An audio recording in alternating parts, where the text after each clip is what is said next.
As your senator, building a modern transportation system will be one of my priorities because investing in transportation is investing in our people.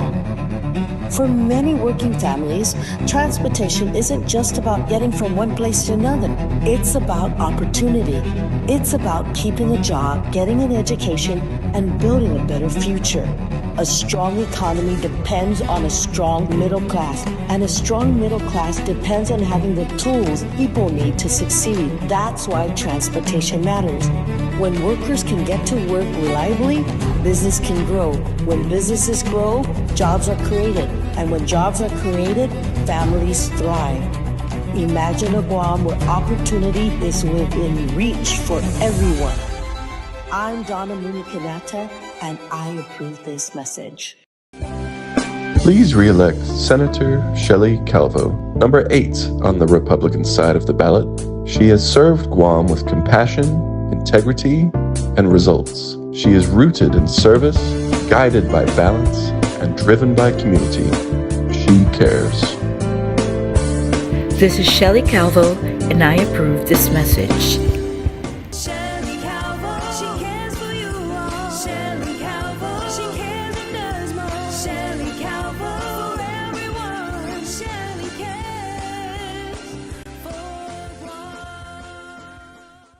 I'm sorry I'm late for this show. It's supposed to start at 7:30, but here's my confession, and I will disclose something about one of my hobbies. So I was scrolling on Facebook, right?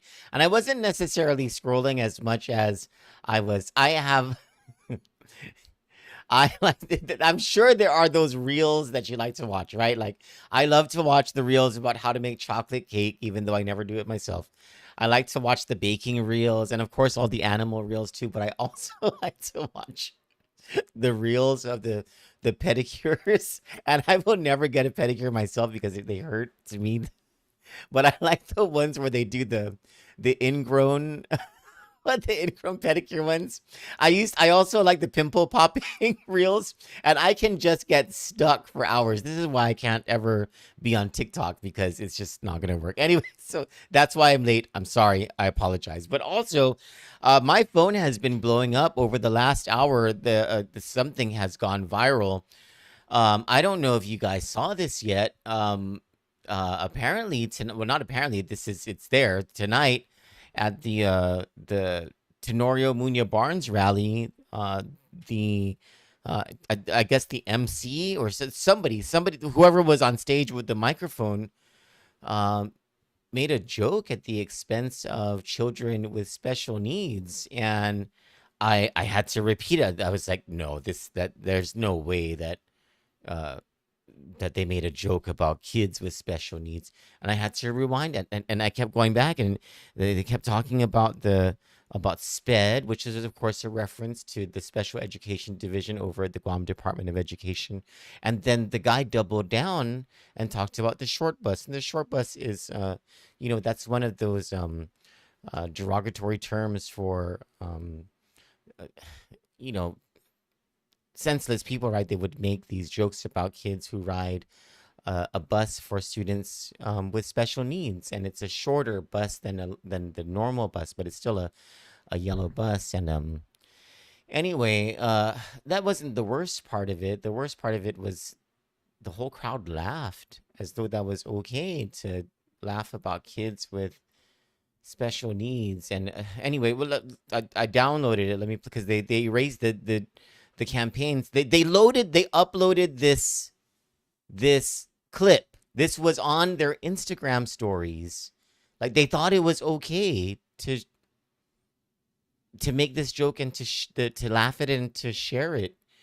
But here's the clip. It's just 8 seconds. You're walking up a tree, you're in spare. You broke the short bus.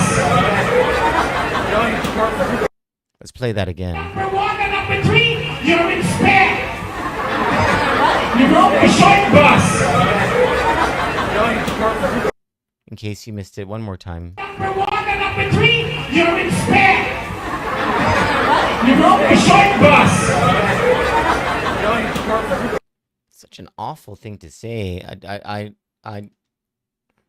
it's been deleted. I went to check. I saw it when it was first sent to me. I checked it out. I saw it there. I kept repeating it, but I was like, no, there's no way, right? Uh, because I didn't believe what I was seeing, what I was hearing. Um, and then I guess I don't know. Maybe by the time it went viral, that's when I guess when their campaign understood that people were outraged about this, they took it down. But remember, back in 2002, just the rumor, this wasn't even true, it was an untrue rumor, but just the rumor that Robert Underwood said that people in the South had Banyahawk brains, that tanked his entire campaign. Like this, that guy was supposed to win that election. It tanked the campaign within a week of the election, and it went from up here to all the way down here.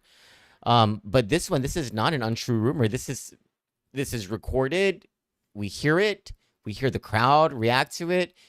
It was posted by them onto their own page. It's just awful. I want to talk about this more in the morning show, and the Monday news analysis tomorrow at 8 a.m. on Kandit. Because tonight, that's not the star of the show. Tonight's star of the show is the gubernatorial team of Frank Blas Jr. and Mary Okada.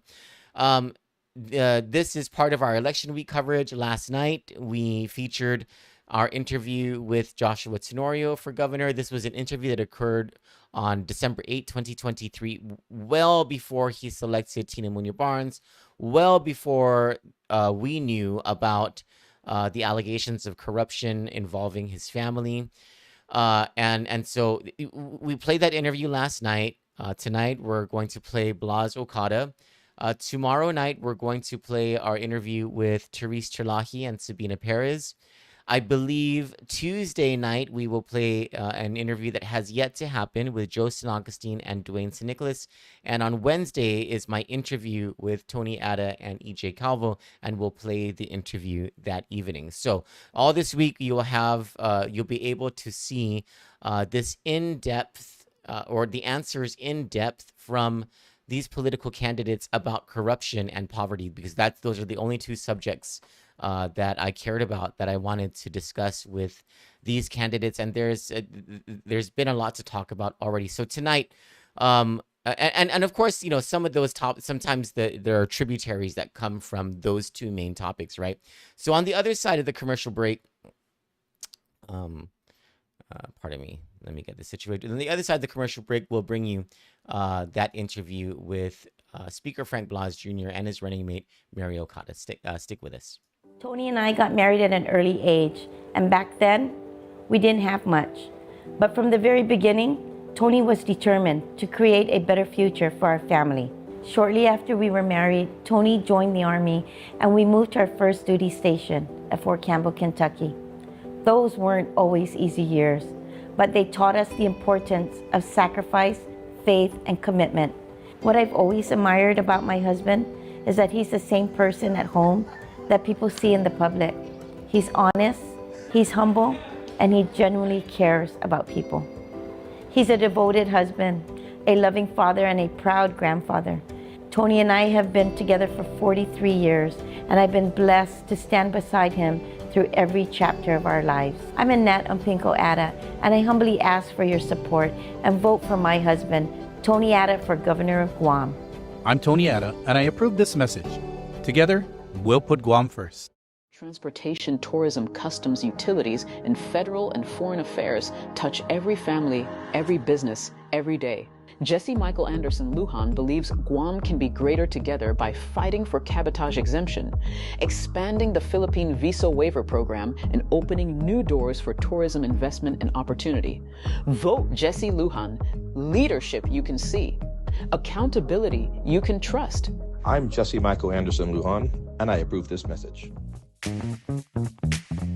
This past year, we've been focused on moving Guam forward, strengthening oversight in our schools, supporting our veterans, standing up for students and families, and working on policies that open doors for our people. For me, public service has never been about headlines. It's about showing up, listening carefully, and doing the work that matters. There's still more to accomplish, and I'm ready to keep pushing ahead. I'm Senator Vince Borja, and I humbly ask for your continued support.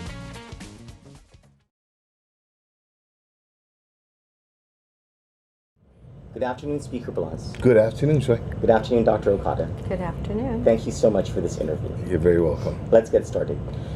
Speaker Blas, when you hear the average Guamanian say, I want a better life, or I don't want to struggle as much, what do you believe the average Guamanian means by that? The average Guamanian is finding it very difficult to be able to make ends meet.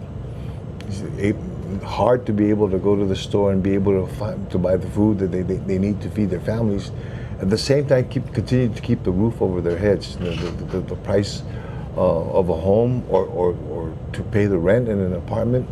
Combine that with your utility bills and every other bill that's associated with a household. They're finding it very difficult to be able to find that, and so that's where it starts in their difficulty. And you compound that with the strain and the stress, of okay, am I going to get proper health care or medical assistance when I need it? Are the police going to be here on time?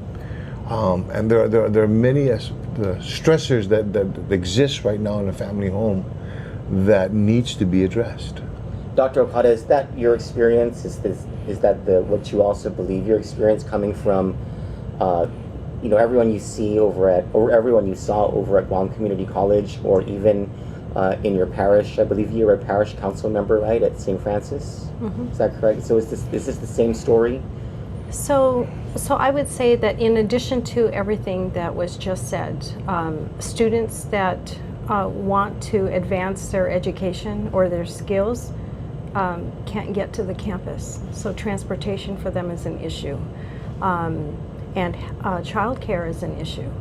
So those are on top of what is already there. Those are two additional areas that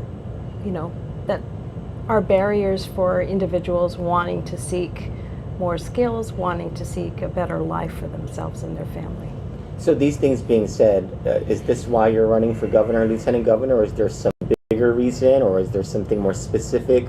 Why are you both running for governor and lieutenant governor? Well, that hits the point exactly as to why we're here. We hear this on a daily basis. We go to the same stores as everybody. We attend the churches. We go to the parties.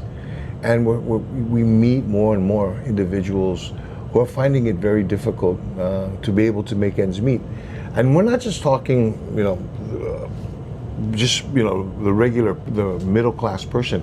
In some cases, you're talking about individuals who even own businesses.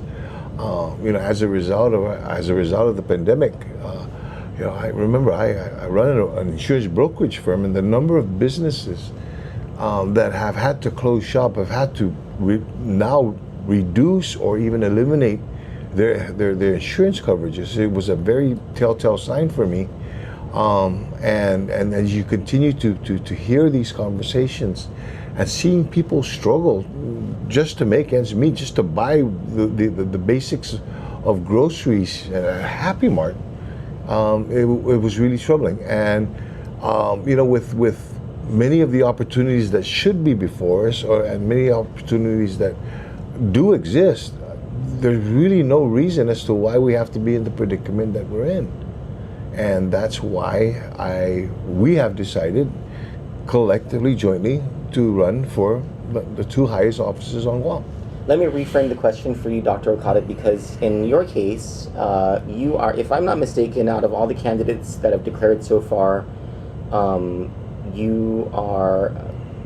it's you and E.J. Calvo who have never been a senator or have never run for lieutenant governor or governor before, right? But I remember from back in my time in politics that your name was well sought after by both parties to run in some type of office, whether it was senator or lieutenant governor or governor or something like that. And so now you finally made this jump. Is this why you wanted to make the jump, or why do you want to run for lieutenant governor? Is it to do these things? Is there something else that you want to do? So I think in addition to trying to help make Guam better, there's opportunities that lie right in front of us. They're looking at us in the face. What are they? So you think about what's happening in our region.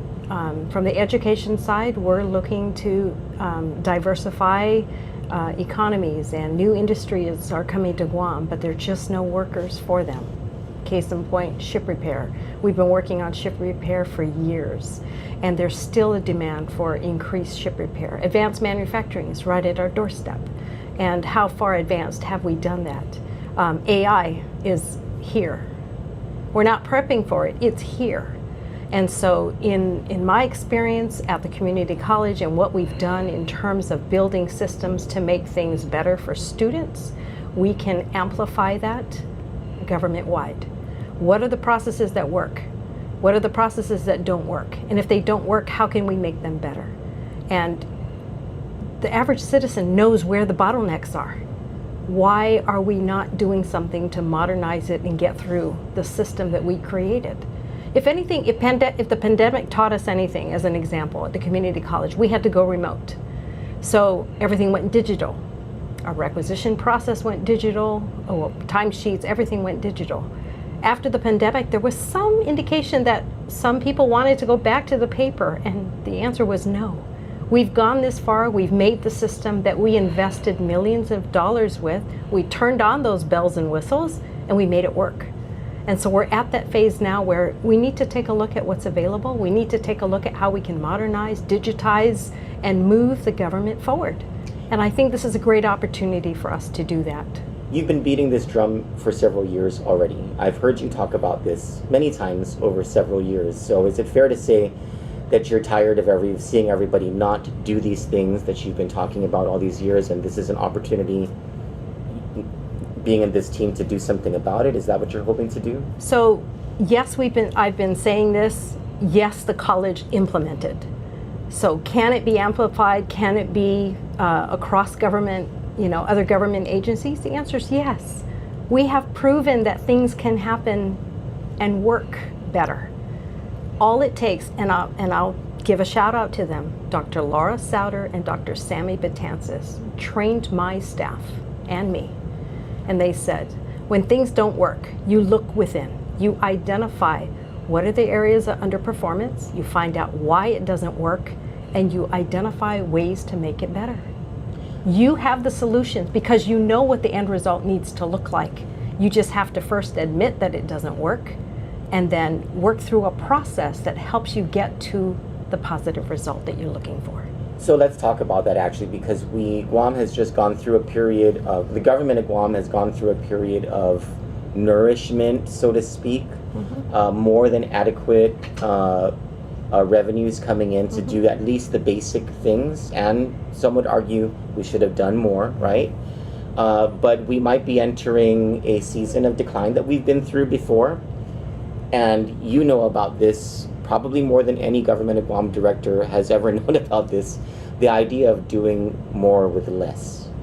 Okay. First of all, Speaker Blas, do you foresee that during your gubernatorial term, revenues will decline because of the tourism situation and because of the, what is that curve, that military build-up curve is going to start to go, that bell is going to start to go the other way, right?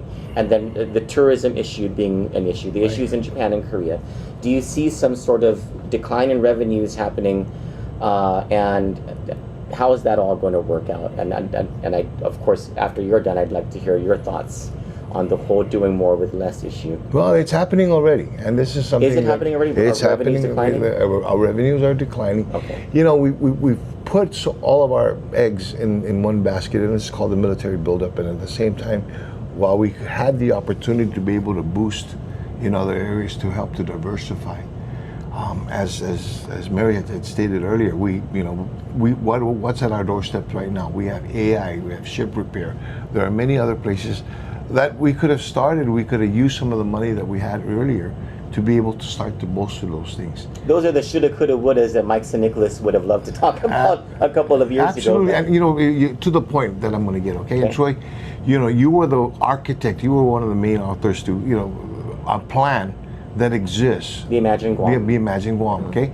The plan that exists. One of the things that Mary and I are going to bring in our administration is we're going to dust off a lot of these old plans. And we're going to look at it. It doesn't matter whose name was on top of it, at what party affiliation it was. If it works, if it's got something that it works there, we're going to use that.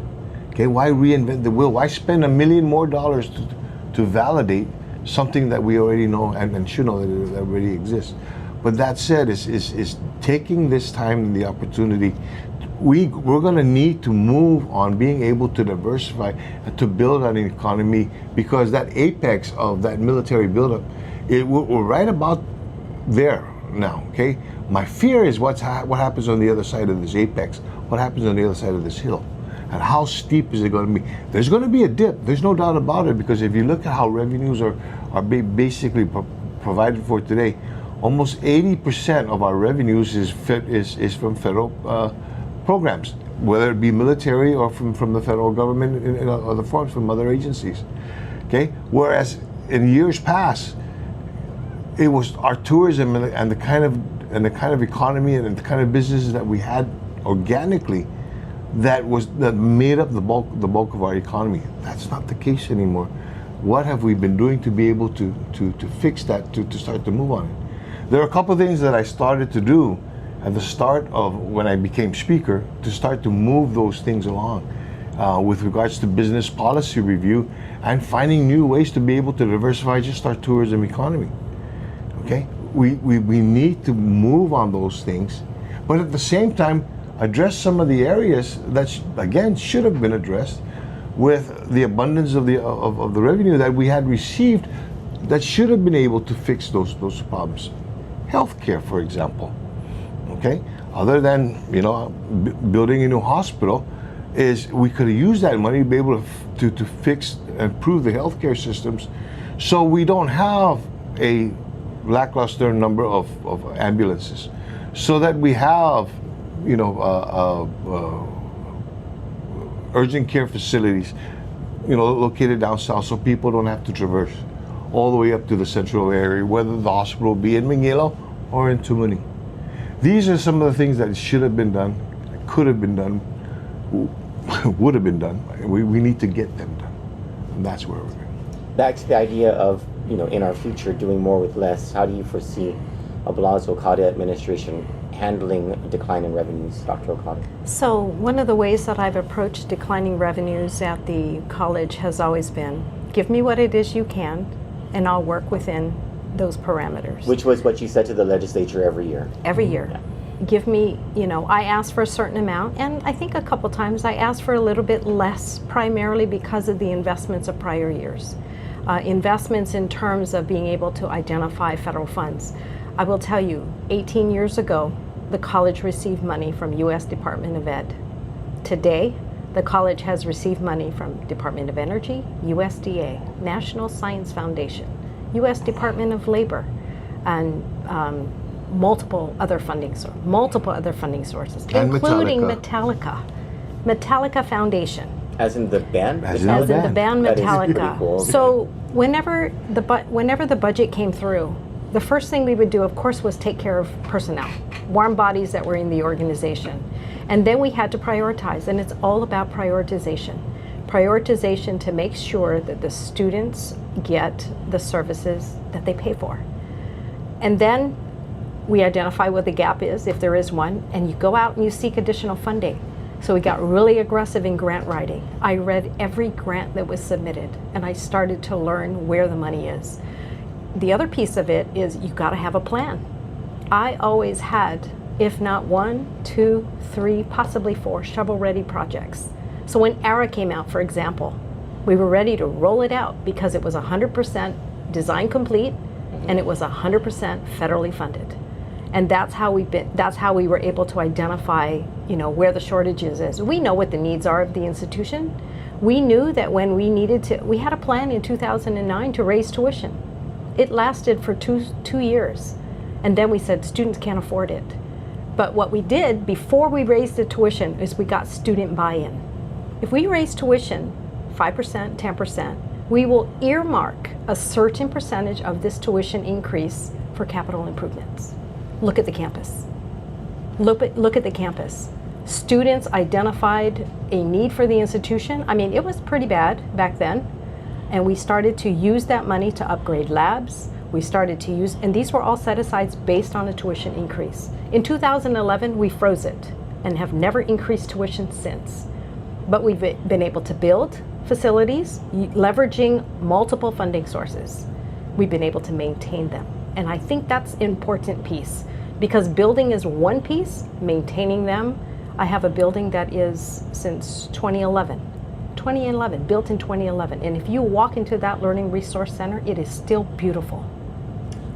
Dr. Okada, how are you going to introduce yourself to the voting public? And that might sound like a dumb question, but I remember in 2009, as a political advisor to Eddie Calvo, and he thought at the time that everybody knew who he was. And I said, nobody knows who you are. They know your name, they might know your face.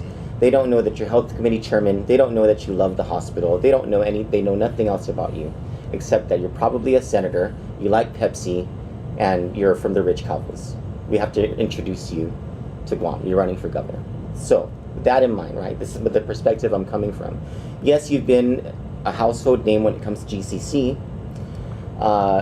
Your name is out there in the news. Not everybody watches the news. Not everybody follows politics. How are you, and yourself, Speaker Blas, how are you both going to introduce yourselves to the public? And as what? What is it that what is Blas Okada all about? Let me start. So I thought about that, because you're right, people know me as the GCC president. But let me take myself back many, many, many decades.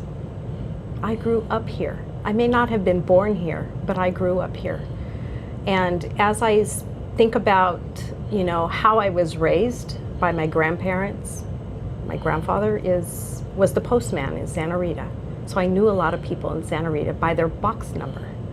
My grandmother, she was a baker. And I was in my grandmother's skirt probably for a long time. My mother, single mother of 5. We struggled. I knew how it was not to have. The typhoon that came, it was great because Red Cross gave us new shoes. It was great. We played in the streets of Santa Rita, dodgeball on Padre Palomo Street. That's my upbringing. We husk coconut, grate coconut, feed the chickens. That's how I was brought up, going to the novenas, going with the Novena Niño across Santa Rita, top to bottom, every single year. That's how we were raised. My mother, a single mother, 5 kids. Believe it or not, my mother went to GCC to continue her education in AutoCAD so that she can get out of being a secretary and join the engineering group. How wonderful was that? Just that little step gave us the opportunity to buy our own home. Gave us an opportunity to buy our own home. So I know what it's like to struggle. I've been there. And when I finished my doctorate, my mother cried. She said, all I wanted my kids to do was get a high school diploma. A high school diploma. Because that's all she had, not even an associate's degree. But every step of the way, and people know me from when I was working at Payless, when I worked at Pacific Western, when I worked at the carpet store, and then eventually when I worked at GCC. So they saw, how I progressed in my profession in accounting. I grew up in the accounting ranks. But it was hard work, and every step of the way I always wanted to know what's the next job and how do I get there? What education do I need? And so I've built myself from the bottom up. I can speak a little bit of Chamorro. I try. I laugh at myself because sometimes it doesn't come out right, but you gotta try. And so all of that has led me, when I started working at the community college, I wanted to know how. I'll tell you, the application for presidency was a trial run for me. I wanted to know what the process looked like so that when I was ready, I was going to be able to do it. And lo and behold, they offered me the job. And I said, wow. I was in-house, I knew the system, and I worked to solidify my team and to make sure that everybody knew why we were there. That's my story. I've been there. I've grown through this process. And I think education has opened the doors of opportunity for me all along the way.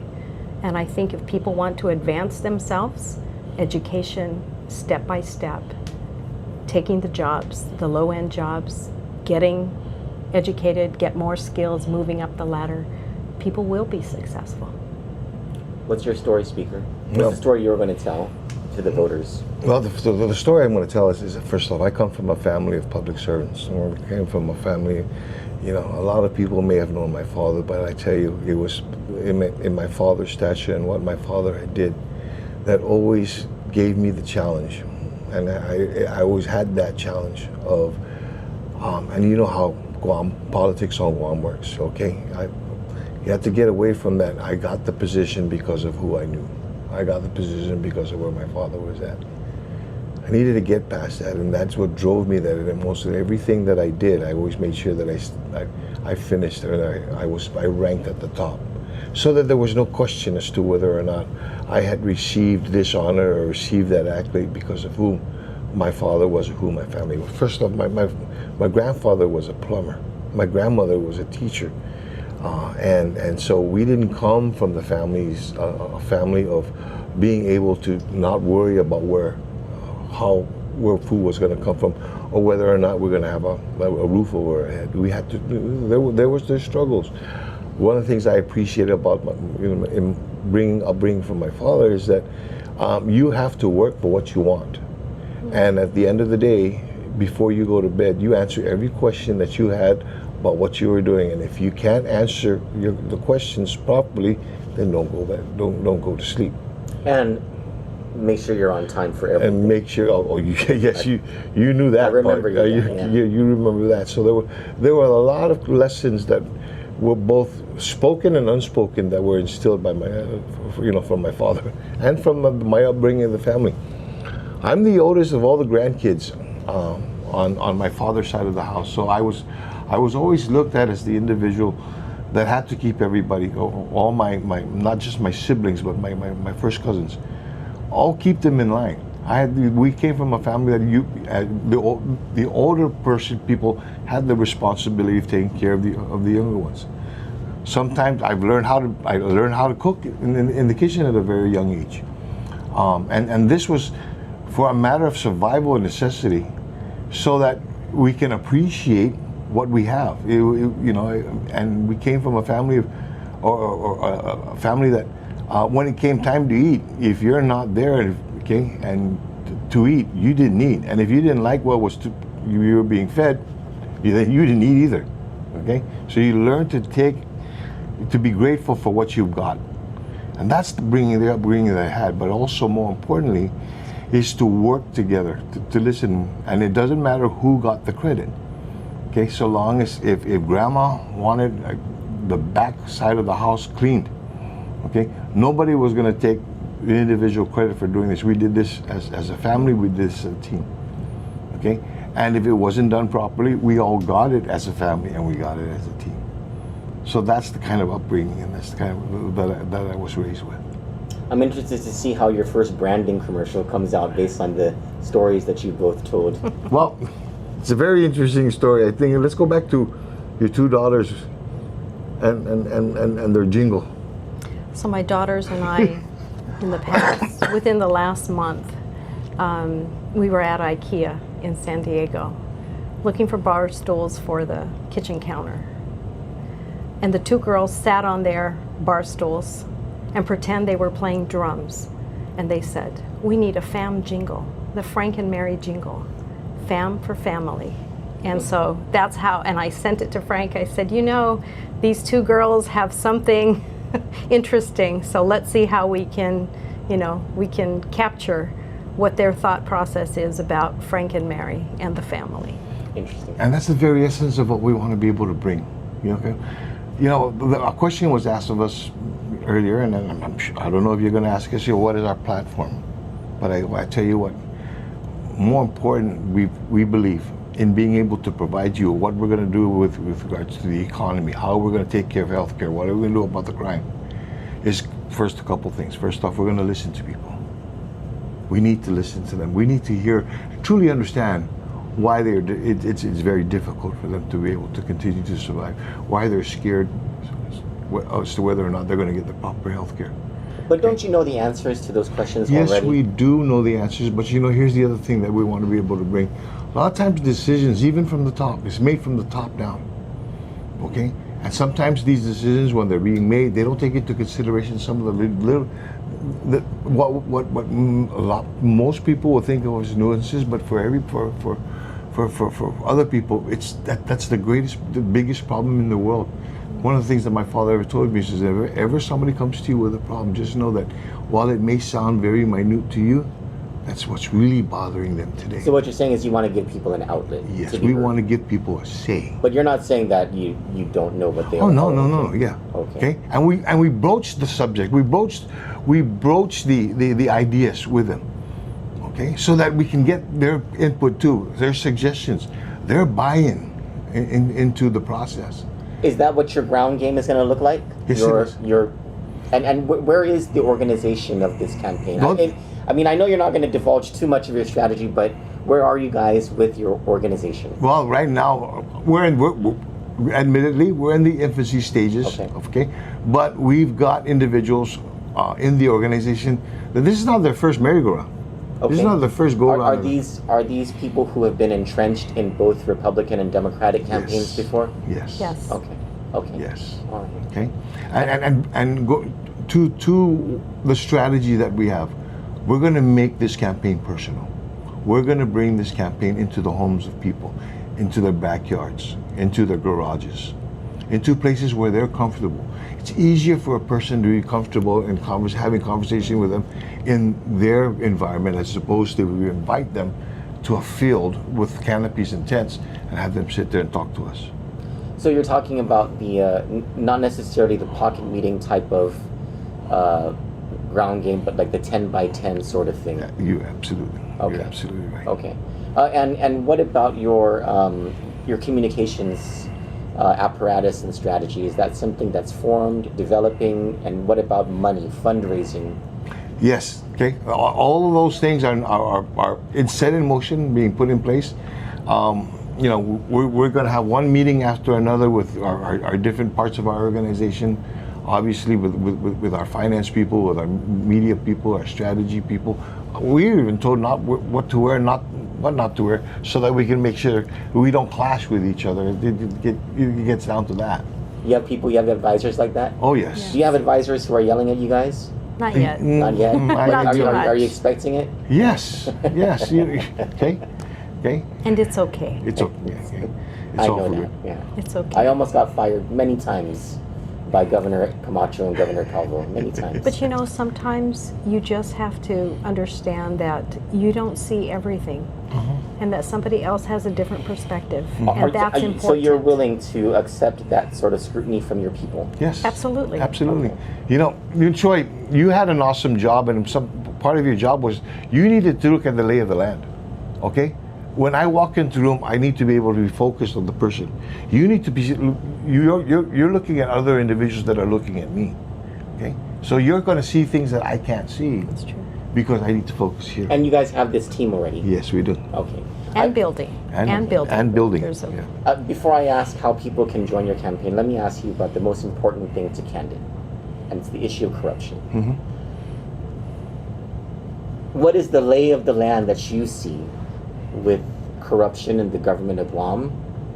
And then secondly, what are you going to do about it when you get into office? Okay, well, first off, I come from a background of actually fighting corruption at the front end. Okay? I have arrested, when I was in the police department, I've arrested police officers.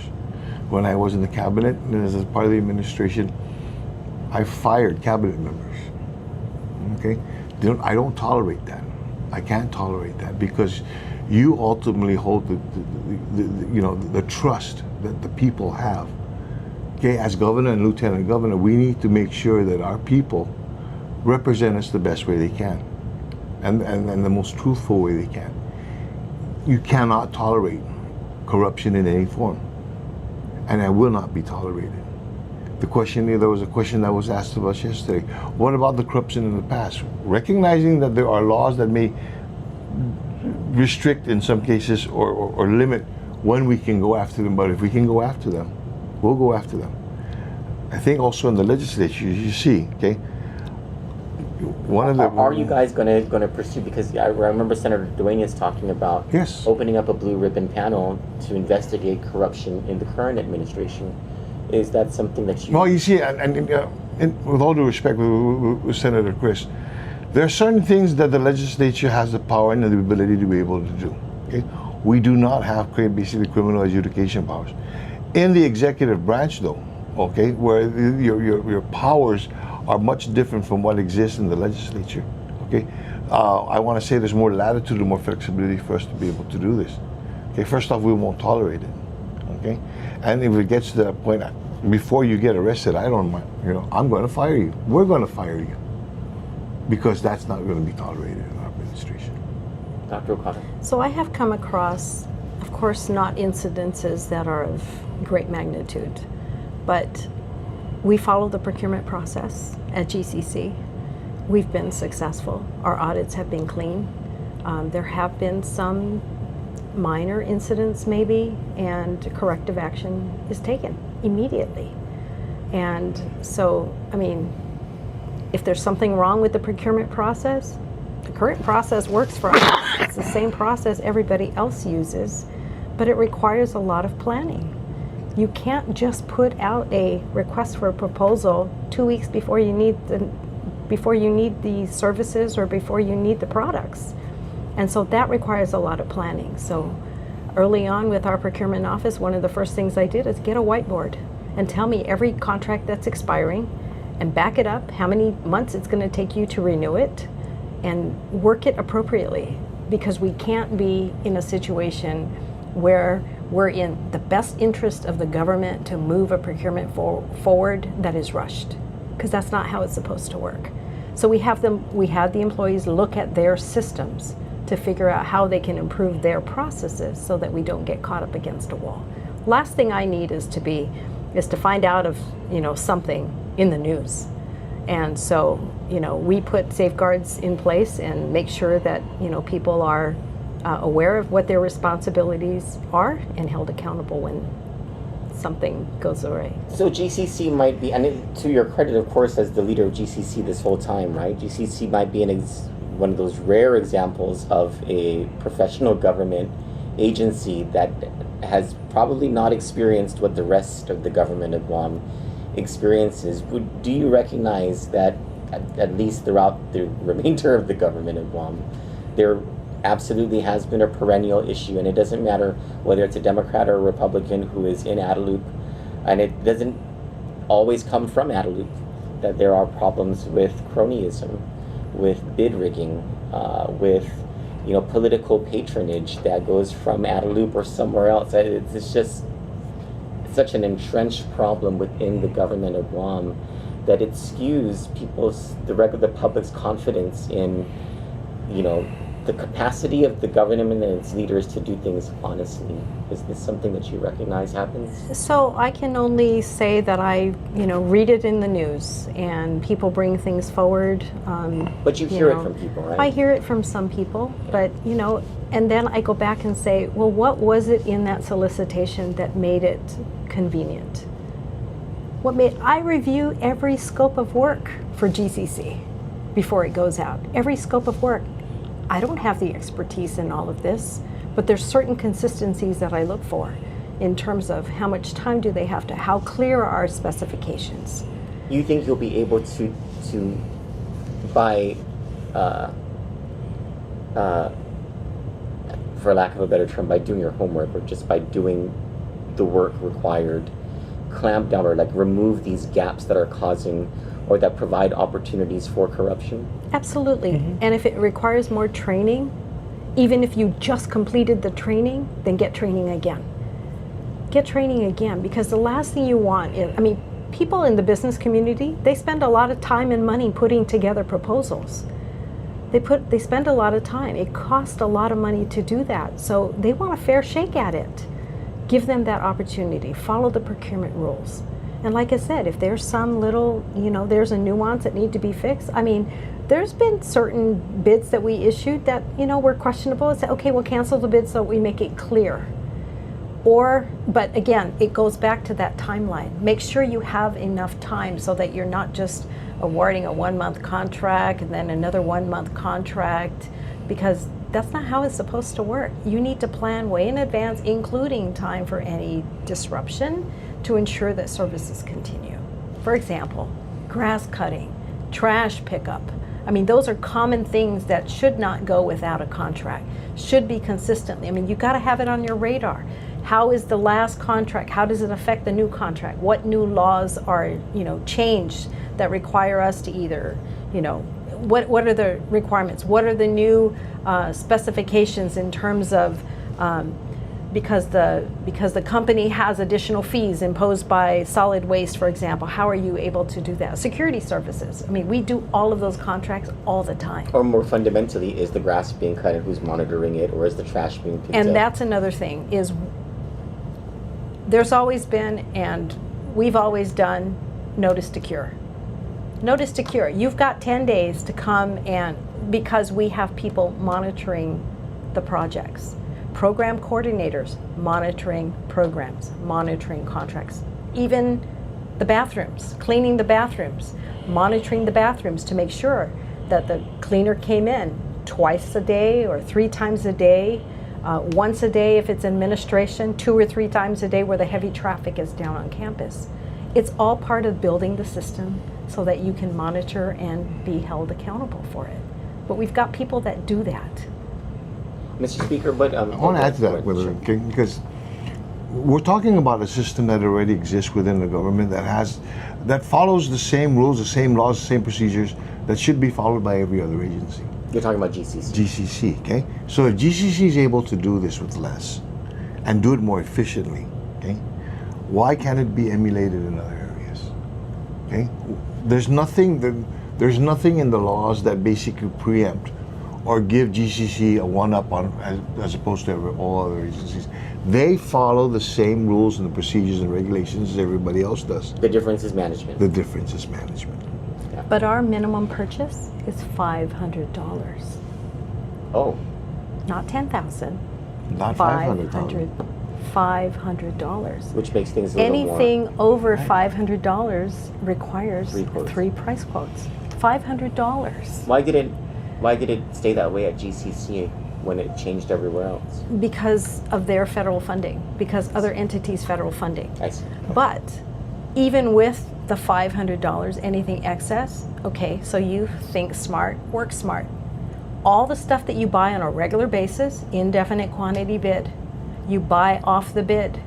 If one department needs Post-its and one department needs folders, you pull it right off the indefinite quantity bid, which we do almost every 6 months. Computers, same thing.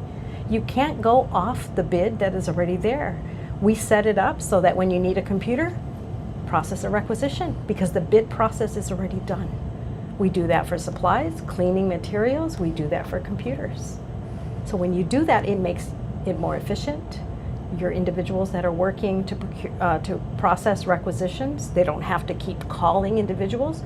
Some businesses don't want to respond to the government of Guam because we don't pay on time. GCC pays on time.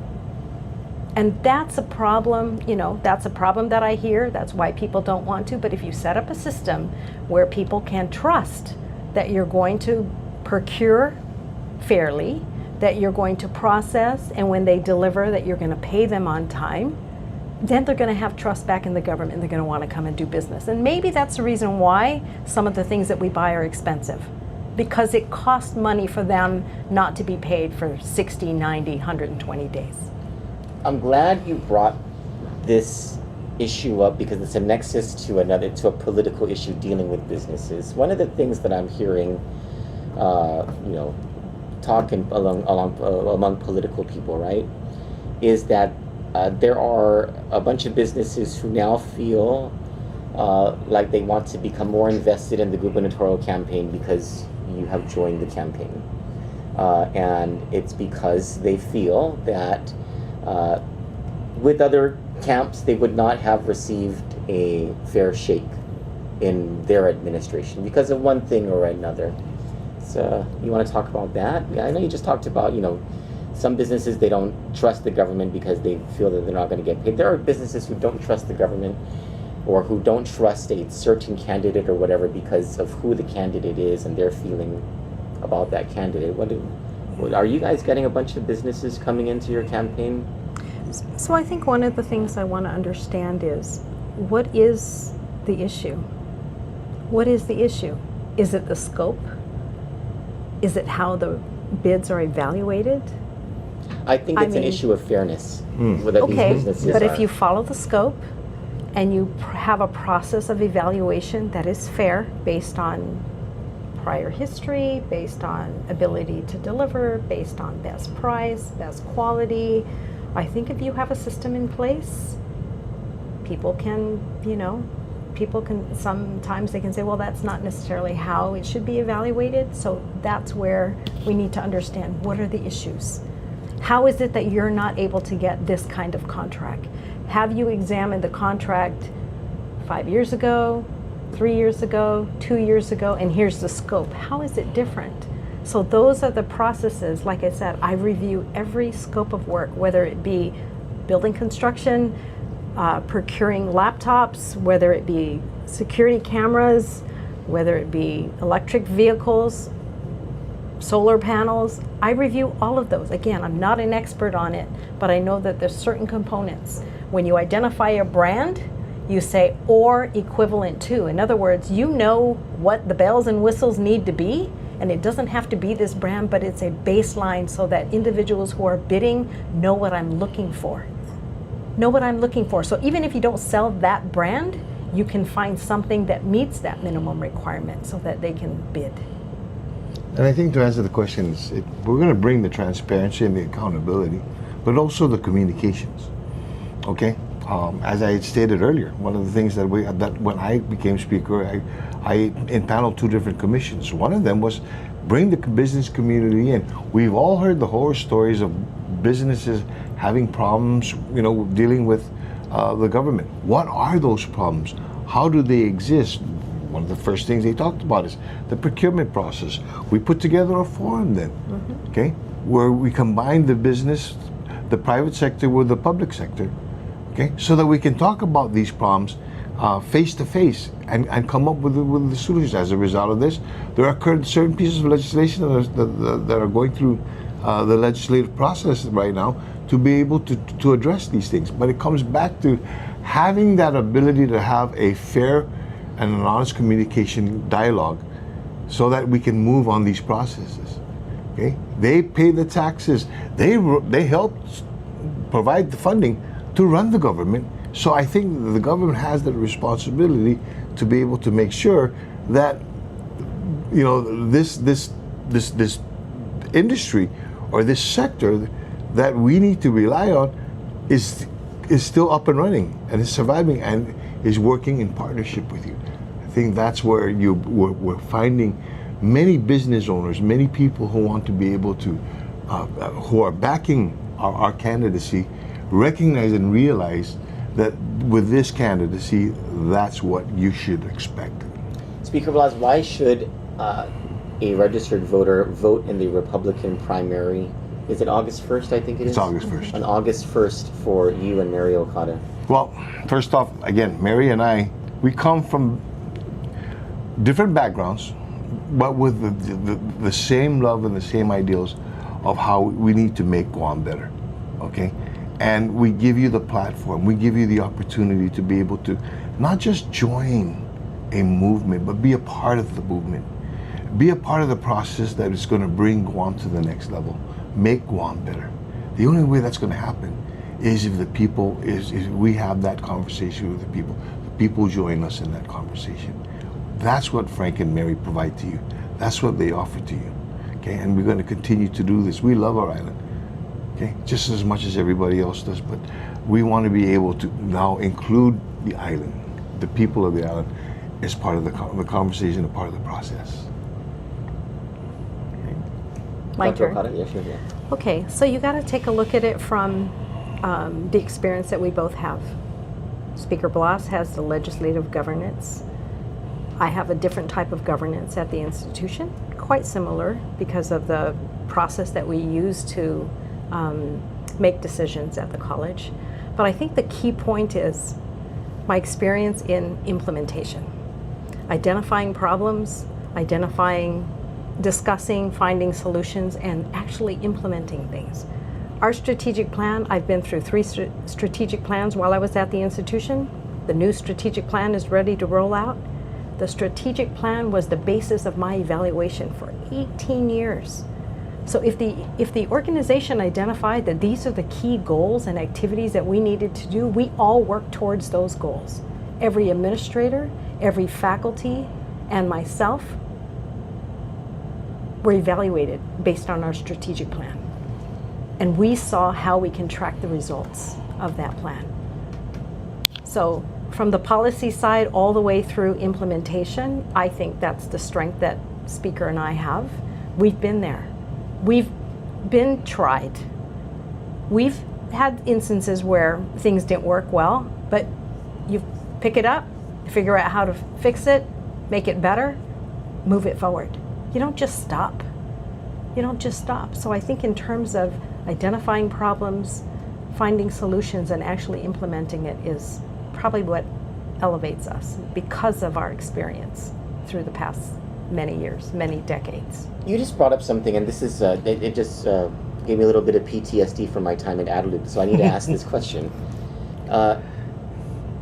How do you deal with failure in your professional lives? And I think it's an important question because it raises an issue of transparency and accountability in leadership and how you would react as governor. I'll give you an example. I remember Frank Ariola, he was the chief of staff for Eddie Calvo at the time. He sent an email about a political event, and he sent it to a whole bunch of people. He accidentally sent it to, I think it was Leo Casil's public health email address, which was a violation of the that mini hatch law. Mini hatch law. And so a reporter got a hold of it and started asking us, mini hatch. And my advice to Frank was just say you're sorry. And legal counsel was saying, don't say that because you might be charged with the crime. And I said, who cares? The public's gonna think that's ridiculous. Just say you're sorry. And are you really sorry? He said, yes, this was really a mistake. That's an example, right, of a decision that had to be made at Adelup that caused some consternation, but based on a failure, based on a mistake. How do you guys handle failure and mistake in your jobs now? And is that your plan to handle things over at Adelup? I don't know. You own it. You own the mistake, okay? Now, when's the last time you owned a mistake in your job as speaker?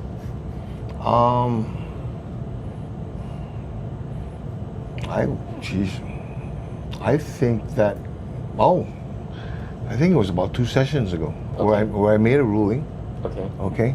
And I took a break because there was the question of what my ruling was, and I went to the legal counsel and I said, give me the guidance on how to be able to do this. And they said, Speaker, we know what you want to do, but the process of which you're doing it is wrong. Okay. So I said, and you admitted it? And I admitted it. Okay. I admitted it. Interesting. And it was that was a public thing. It was a public thing. Okay. And I admitted it.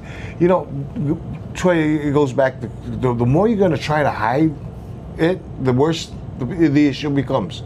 Then the ant becomes. Well, regular people know that, Mr. Speaker, but politicians have a tendency to. Well, then this is where Mary and I aren't your atypical politician. Okay. I have found, and in many of the things that I've done, first off, we're human. We're bound to make mistakes. And there are ways to be able to mitigate, first off, making the mistake, but then when you do make the mistake, the best way to do it is to own it. Because in owning it, you also own the responsibility of learning from it. With the white hot light of the media shining on you as the governor and the lieutenant governor of Guam, you feel that you'll be able to own the mistakes that you made? Yes. I'll tell you, saying sorry is hard. Yes. Yeah. Saying sorry is hard, but it doesn't make it better not to say sorry. Yeah. As long as you learn from the mistake, pick yourself up, and do the right thing after that. Do the right thing after that. I mean, I coach students in the Executive Leadership Development Program. And I said, I can't rewrite my past, nor can you. But you don't need to keep dwelling on it. I'm here where I am now, doing what I do best, and making sure that going forward, I'm able to continue to do what I do best. And I think everything from everybody's past, if you're able to pick yourself up and you're able to move positively forward, you've done your job. Yeah. You've owned it, even though you don't have to tell everybody you owned it. Just by picking yourself up and moving forward, I think is a best testament that says people can change and people will change if they want to change. Thank you so much. And to add to that, Troy, okay, you have the ability to be able to own it. Some people don't. Okay, remember one of the areas that I dealt with in years past was with the Make-A-Wish Foundation. I'll tell you a little story to end this thing. And I think I shared this with you at one point in time. I remember there was at one point in time the Juanita, the secretary for the chief of staff, back in the Camacho Moylan days, came running into my office and saying the deputy and the chief were at each other because of an argument. And can you go and calm them down? I did. I went in and decided, I says, what's going on? Okay, and there was an argument about payroll. Remember back in the day when on Wednesdays we had to figure out how to be able to make payroll by Friday? Yes, because of the consent decree. Exactly, okay. $1 Million Friday, was that what it's called? $1 Million Mondays. $1 Million Mondays, Yeah. but whatever it was, okay. So to calm them down, I said, guys, you need to get out of this office for a little bit and go with me to an event. They jumped into my car. I said, where are we going? He says, we're going to the Make-A-Wish office. And I go, what are we going to do there? He says, you're going to help me grant a wish. And brought him in, and the chief and the deputy helped me to grant a wish for a little boy who had a congenital heart disease, whose desire was to go meet Derek Jeter in the New York Yankees. Okay. They helped me provide the wish. Afterwards, they were done. He says, thank you very much. That was very heartwarming. I said, that little boy is dying. That little boy, maybe this is the best and the only opportunity for him to have a little smile on his face is to see his sports idol. What's your problem? And why can't you own up to it? So mine comes from the experience of having to see the difference between having the ability to do something and not having the ability at all. Okay. Is it Frank and Mary, or is it Blas Okada? It's Frank and Mary, Blas Okada. We're going to see the billboards? The billboards will be Blas Okada. Blas Okada, right. okay. When are they going up, if you don't mind? As we speak, they're being worked on right now. Really? There's a crew going out right now? Well, I don't want to say going out right now, but I know that they're being constructed right now.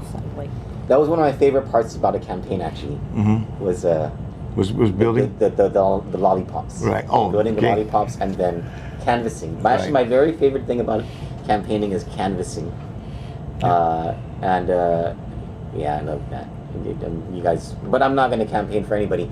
How can people join the Blas Okada campaign? We have now our website's going to be coming up, blas-okada.com. Okay. Okay. In the very new, we will start to have also our social media presence, as well as traditional media presence, complete with the phone numbers and everything to be able to get a hold of us. So once that is out, there'll be a phone number for people to call, right. And then that's how they can volunteer, or they can IG or Facebook message. Yes. IG's already up and running. Blas Okada's already there, so please people follow can message us. there. Yes. So follow Blas Okada on Instagram. And if you would like to volunteer for Blas Okada or have some questions for Blas Okada, Sure. you can message the Instagram That's page correct. now, and someone's always monitoring it within reasonable hours. Yes. And we'll put more information up as it becomes available for all the activities. And when is the next campaign event, and where is it? That's to be determined right now. Okay. Yeah. It's probably a fundraiser, right? It's definitely a fundraiser. It's a matter of getting people together so that we can have a conversation. Got it. Not necessarily a fundraiser. Dr. Okada, Speaker Blas, thank you so much. God bless you both. And Frank and Mary. Frank and Mary, Thank have you. fun. Thank you. Have fun. Yes. Thank you very much.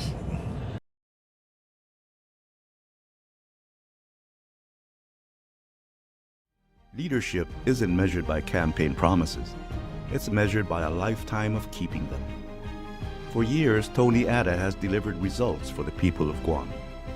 He authored Guam's Castle Doctrine, strengthening the rights of law-abiding citizens to protect themselves and their families. He passed laws protecting consumers, strengthened opportunities to bring more doctors and healthcare professionals to Guam, fought for small local businesses, and worked to make government serve the people, not the other way around. His record isn't built on speeches. It's built on action, on integrity, on keeping his word. That's what put Guam first means, putting our island first. As your governor, I will lead with integrity, and every decision I make will put Guam first. I'm Tony Atta, and I humbly ask for your vote. I'm Tony Atta, and I approve this message.